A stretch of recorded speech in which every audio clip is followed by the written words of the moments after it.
As we've already learned, the Federal Reserve is an independent central bank, meaning that it can do whatever it wants without any oversight from the executive branch. So that gives the Federal Reserve a lot of power and a lot of discretion about what type of monetary policy it wants to pursue. If the Federal Reserve wanted to say, hey, let's go ahead and pursue expansionary monetary policy, it can absolutely do so. And the executive branch, the legislative branch, they really can't do anything about it because remember, they are considered to be completely separate from one another. And the central bank typically is going to do whatever it wants. However, to prevent the central bank from sort of abusing its power, the Federal Reserve has relied on a lot of monetary rules in order to dictate what type of monetary policy to pursue.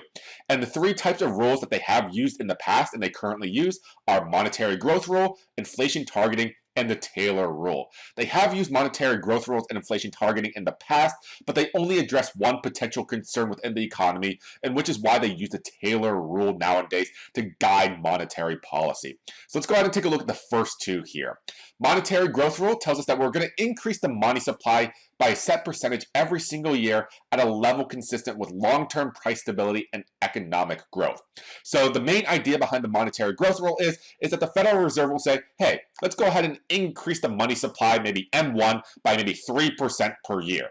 And that's exactly what they do. They increase the money supply by 3% or whatever percentage they decide to set that rate at. And by doing so, they will know exactly what will happen with inflation. If money supply increases by 3%, they exactly know what is going to happen with inflation because it's on a very stable path. However, we don't use the monetary growth rule all too often, or we don't use it anymore because it is very slow to correct for severe economic shocks. Suppose that we enter a very deep recession like we did with the financial recession, the Great Recession. And suppose that we follow a monetary growth rule. If we followed the monetary growth rule of the Federal Reserve increasing the money supply by, say, 3% every single year, we would still probably be in that recession.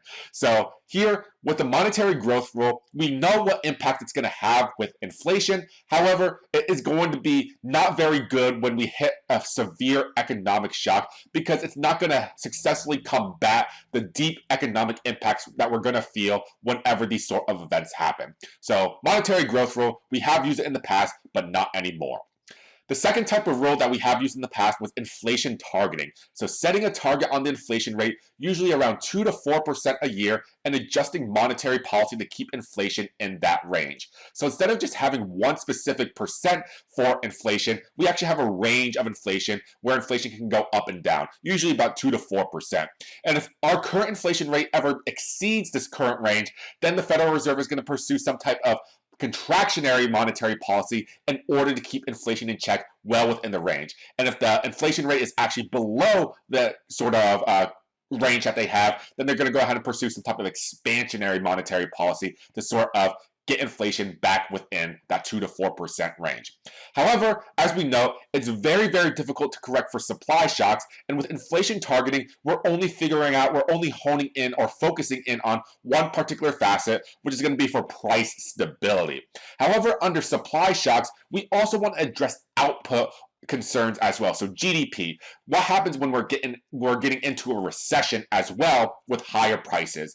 So in this case, inflation targeting isn't going to be very good for us, or it's not very a good rule to follow because it only addresses for inflation and not necessarily output.